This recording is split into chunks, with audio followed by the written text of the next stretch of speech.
Salam, salam damai, selamat tengah hari. Apa yang saya janji kepada saudara dan saudari bahwa saya terus mau menceritakan tentang kesaksian, ya, kesaksian cap tanda-tanda yang diberikan oleh Tuhan Yesus. Sebelum saya memberitahu semuanya tentang diri saya ini, Tuhan Yesus telah menimbulkan perasaan yang begitu berkobar-kobar untuk saya menceritakan semua. Ya, rasa Tuhan Yesus inginkan, rasa Tuhan Yesus mau yang kita sampaikan apa yang Dia ajarkan kita. Saya teringat masa Yesus mengajar saya untuk mengenali gereja yang benar tahun 1977. Yesus memberikan dan mengajarkan saya masa itu. Saya belum lagi memahami. Pertama, ia membutakan mata saya dan saya tidak dapat melihat di dalam gereja, ya. Rupanya begitu indah, begitu besar kasih Tuhan Yesus terhadap kita manusia yang perlu Dia ajarkan. Yesus rupanya tidak mau begitu saja mengajarkan pada murid-muridnya yang Dia pilih 12 rasul, tetapi Yesus juga terus mengajar semua orang yang mau memahami hati ataupun mau benar-benar terbuka untuk mendengar, ya, pesan-pesan atau penampakan orang. Tetapi ada satu yang perlu kita mengetahui, yang sebagaimana saya ceritakan, penampakan itu atau tanda-tanda seperti mana saya diberikan tanda di dahi.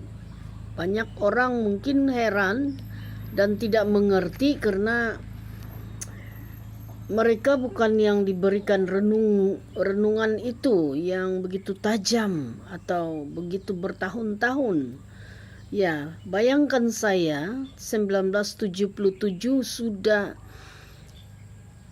mendoakan, memohon supaya Tuhan menunjukkan saya jalan yang benar, gereja manakah yang benar.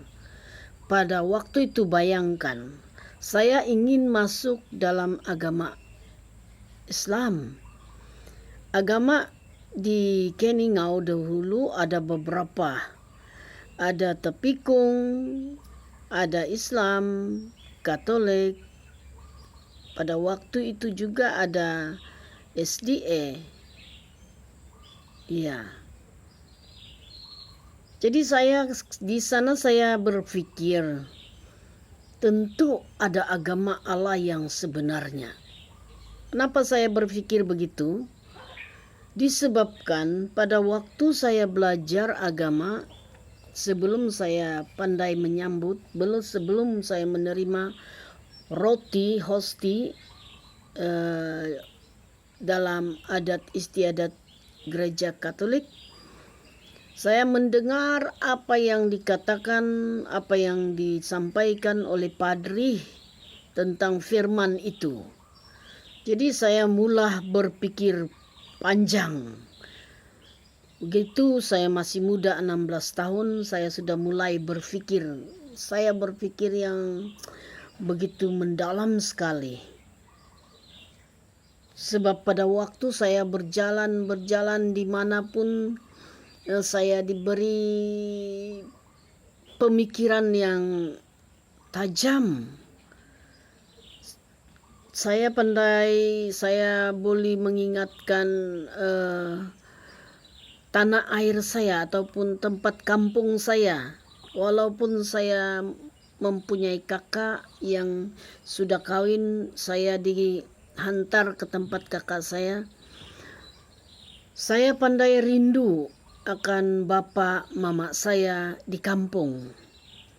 Dan kampung itu, tempat bapak mama saya adalah kampung yang saya lahir. Di sana saya terfikir, tentu kelahiran manusia ini akan dirundui oleh manusia itu. Jadi di sana saya dapat merasakan, saya merindui artinya kebahagiaan di Taman Eden. Itu saya punya semangat untuk berpikir. Lalu saya berdoa meminta kepada Tuhan Allah supaya menunjukkan saya di manakah gereja yang benar. Saya sudah pandai berdoa dalam gereja Katolik. Ya, pandai begitulah untuk menyambut tubuh yang dikatakan oleh Yesus, roti itu adalah tubuhnya. Tetapi saya belum mengerti kenapa Yesus berkata dia ambilkan roti itu, lalu dia berkata kepada murid-muridnya, kepada Petrus, ambillah, makanlah roti ini. Inilah tubuhku, kata Yesus. Jadi saya berpikir macam mana itu roti boleh jadi tubuh Yesus. Nah, di sana mulai saya mau mencari dan terus mencari di manakah agama yang benar. Lalu saya berpikir lagi, saya percaya tentu ada Tuhan Allah. Tetapi di manakah Tuhan Allah itu? Dan sifat Allah mengajarkan saya untuk mendengarkan perkataan Tuhan Allah melalui pengajaran kata-kata daripada Padre. Di tahun 1977 saya berdoa untuk meminta supaya Tuhan Allah menunjukkan saya gereja yang benar. Jadi saya tidak sangka pada hari ini, sampai pada hari ini adalah tanggal 17 hari bulan 12 tahun 2022. Masih firman Tuhan itu bernyala-nyala untuk berkobar-kobar, membisikkan di jiwa dan perasaan saya untuk sampaikan berita kebenaran gereja. Kalau waktu baru-baru ini saya sedang memberitahukan yang tercop di dahi saya. Tahun 2019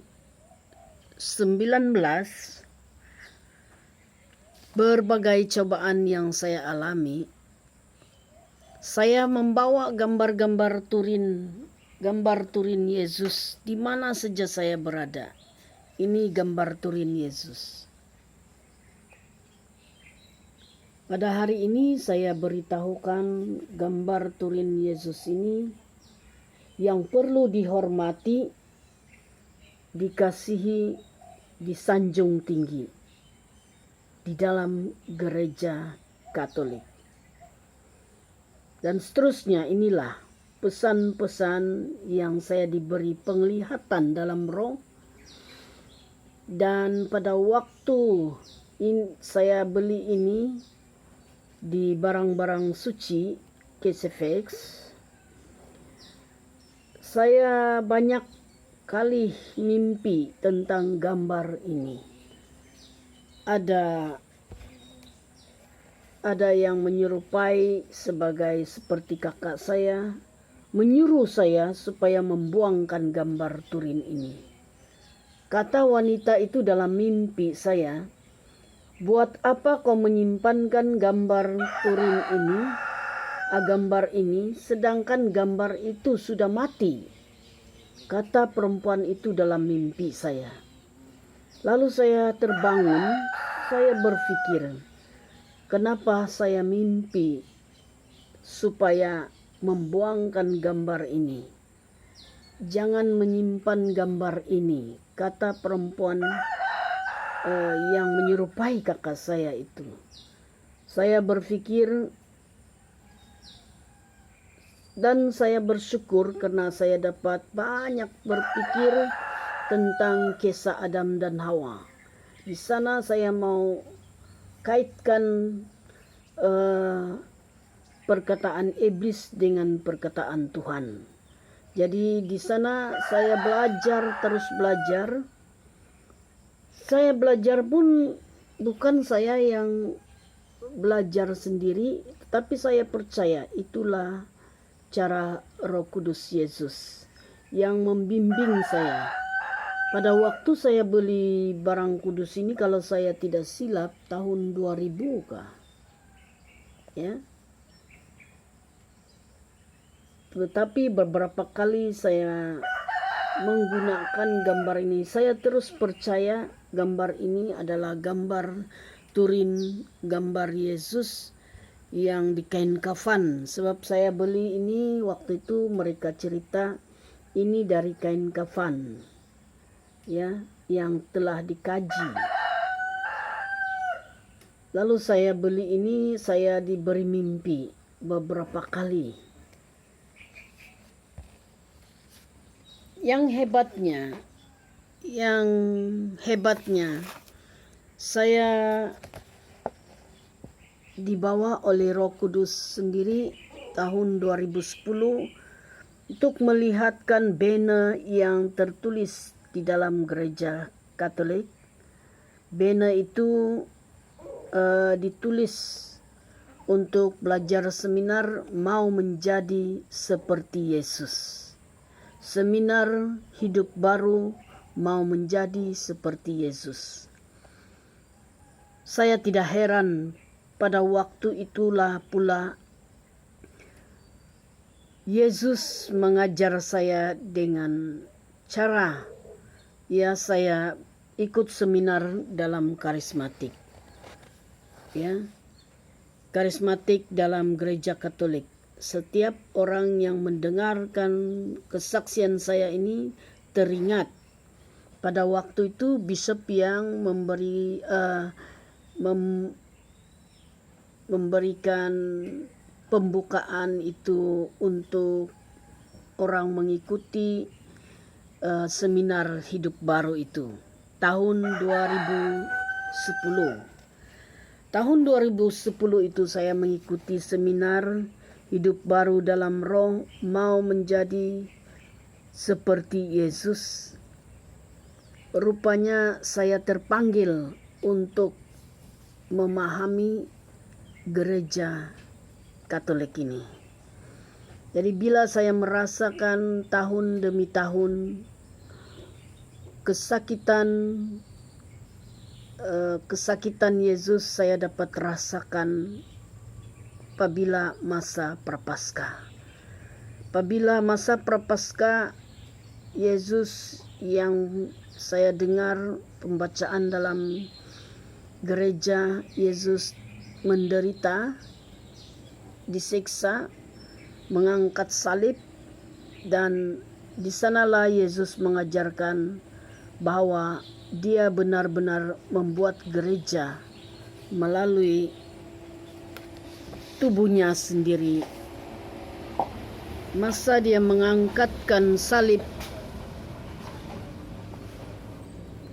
untuk membuat gereja Allah yang sebenarnya. Jadi kalau saya cerita memang panjang sekali. Saya kasih sedikit-sedikit saja dulu. Pada waktu 7 tahun saya dapat merasakan kesakitan Yesus. Setiap hari Prapaskah, setiap juga kawan-kawan yang sakit apabila minta saya mendoakan mereka, saya dapat merasakan sakit yang mereka alami. Begitu kesakitan saya, hampir saya ingin tidak mau mendoakan orang. Tetapi saya terus berpikir, rupanya mau menjadi seperti Yesus ini harus menahan kesakitan untuk mendoakan orang sakit, ya, mengusirkan setan. Kesakitan itu Yesus memberikan saya renungkan kesakitan Yesus, membuat gereja, bagaimana ia mau menghancurkan kuasa-kuasa anak-anak setan itu. Jadi kita harus percaya dalam agama Katolik. Ini yang Yesus beritahukan kepada saya. Dia memberi saya penglihatan di hosti rupa Yesus itu sendiri. Dia memberikan saya rasa kepenyembuhan masa saya makan hosti roti. Dia memberikan saya melihat hosti roti berjatuhan dari dada Yesus. Masa saya melihat hosti di atas kayu salib, tubuh Yesus di atas kayu salib, lalu menjadi roti-roti seperti roti baga yang jatuh tidak berhenti dari tubuh Yesus. Wangian-wangian roti itu saya alami. Apabila tahun 2022 ini saya ingin supaya menyampaikan berita tentang gambar Turin, tetapi saya ingin supaya kesaksian saya itu saya tulis dan ingin menjualnya, tetapi saya tidak diizinkan. Maka itu saya berdoa dan terus berdoa. Saya harus menyampaikan berita kebenaran Yesus. Sebab ini yang dipesankan Yesus kepada kita semua. Kita harus menghormati gambar Turin Yesus. Ya, yang saya lihat tadi, banyak kali Yesus memperlihatkan kuasa mukjizat. Pada waktu saya berdoa di depan gambar Turin ini untuk orang yang sakit, orang yang datang ke rumah saya minta ditumpangkan tangan, orang itu amat takut dengan gambar ini. Mereka takut dengan gambar ini apabila saya berdoa rosari di depan gambar ini. Orang yang minta didoakan berteriak dan bergelimpangan. Ada beberapa orang yang saya doakan, mukjizat terjadi pada waktu saya berdoa di depan gambar Turin ini. Pada akhir tahun 2019,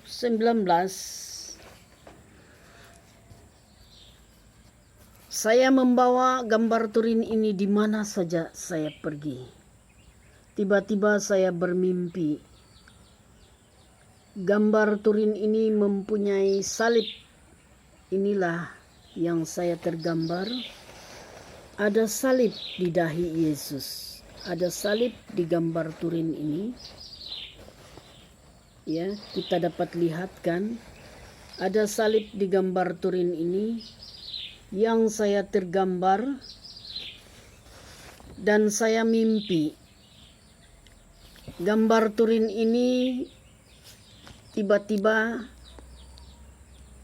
suara itu berkata, seorang lelaki mempunyai tanda ini, tanda salib yang ada di dahi. Lalu saya nampak ini adalah Yesus. Gambar ini adalah Yesus. Salib itu berterang di sini, terang di dahi ini, lalu dia menyala seperti lampu elektrik. Lalu dia membesar. Apabila dia sudah membesar, tidak lagi kelihatan wajah darah Yesus ini, tetapi salib itu yang membesar dan menerangi semua orang, dan orang-orang yang telah dibaptis dalam nama Bapa, Putra, dan Roh Kudus ini, yang ada tertulis cop ini, tanda salib itu rupanya adalah tanda prapaskah korban Yesus pada orang yang telah mati. Maka itu kita diberikan tanda apabila masa pertama kita mau berpuasa, masa prapaskah, kita diberikan oleh gereja untuk menggoliskan dahi kita. Father akan menggoliskan dahi kita dengan debu arang yang daun palma yang dibakar oleh adat istiadat gereja Katolik. Lalu Yesus memberikan pesanan kepada saya bahwa inilah gereja yang benar. Hanya gereja Katolik yang adalah benar-benar gereja Allah. Tidak ada agama lain pun. Minta maaf kepada semua orang, umat-umat yang mungkin dari Katolik sudah pergi kepada memprotes atau pembangkang itu. Saya tunduk dan meminta maaf agar kita semua akur dengan kata-kata suara dari Roh Kudus Yesus ini. Ini adalah benar-benar Yesus berikan pesanan kepada saya pada tahun 2019. Masa itulah, kata Yesus, masa adalah masa kegelapan dan bumi akan pelan-pelan diubahkan. Lalu gambar Turin ini mempunyai cahaya yang begitu terang dalam mimpi saya, dan ia menyuruh agar semua orang jangan ragu-ragu menyembah tanda gambaran Yesus. Karena inilah darahku, darah perjanjian baru, ya, yang baru, yang lama sudah berlalu. Dosa-dosa yang lama itu sudah berlalu. Dan apabila Tuhan Allah sudah datang ke dunia memberikan darahnya untuk memberikan sebagai segit kepada dunia ini, maka setiap orang yang percaya akan segit, yaitu darah Yesus itu, akan benar-benar akan terangkat. Melalui iman yang Yesus berikan, kalau kamu bertahan sampai pada akhir zaman. Jadi Yesus terang-terangan memberikan pesanan kepada saya. Katakan kepada mereka, Julia, jika mereka menyembah Allah, kenapa mereka membunuh? Kata membunuh ini banyak yang Yesus berikan pesanan kepada saya. Dan dia berikan saya akal pikiran untuk merenungkan pembunuhan itu. Banyak pembunuhan yang sangat mengerikan, terutama juga pada waktu pertama Yesus memberikan agama baru kepada semua manusia di bumi ini. Manusia membunuh Tuhan Allah. Pada akhir ini pun kita melihat setiap orang yang mengikuti ajaran gereja Katolik, percaya kepada Yesus, mereka akan dibunuh. Tetapi akhir nanti, orang-orang yang terbelakang akan terdahulu. Ya, kita lihat keadaan sekarang. Kalau dulu orang-orang yang membunuh Tuhan Yesus, mereka bertobat, kembali mempercayai dan menyembah Yesus. Pada waktu Yesus sudah mati di kayu salib, begitu jugalah pada akhir ini. Ya, bila manusia sudah terlalu canggih, mau menjadi agama-agama yang bukan diciptakan oleh Yesus sendiri, manusia semakin hari ada yang semakin sadar. Maka itu kita dapat lihat kalau Indonesia banyak sudah yang masuk Kristen, meminta dibaptis oleh karena mereka sadar jikalau tidak ada anak manusia, yaitu Roh Allah itu yang membimbing kita di dunia ini, yang mau menghapuskan dosa-dosa manusia, maka manusia tetap membunuh dan tidak mempunyai akal pikiran yang baik. Mereka seperti binatang, ya, seperti kalau kita lihat harimau makan binatang. Harimau,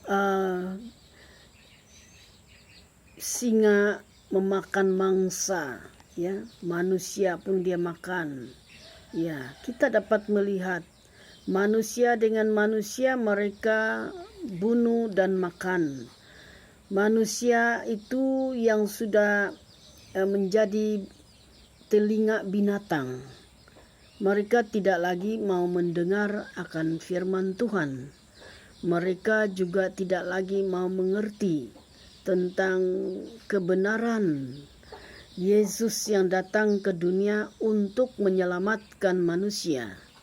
Yesus memberikan agama hanya dengan agama yang diberi pesankan Yesus. Kita boleh baca dalam surat Matius 16 ayat 18 bab 19. Ya, Matius 16 ayat 18 bab 19. Jadi apakah kita mau berulang untuk membacakan kitab suci ini, atau kita mendengar saja dan terus Anda membacanya? Tetapi biarlah saya akan terus membaca panggilan Tuhan untuk menjadi baru. Ia melalui dengan murid-muridnya, yaitu 12 rasul itu yang tidak berpecah belah. Mereka tidak berpecah belah, mereka tetap menjadi orang-orang Kristen yang taat dalam ajaran Petrus yang menjadi pop yang pertama. Ya, Petrus menjadi pop yang pertama sebelum dia dibunuh oleh musuh-musuh yang tidak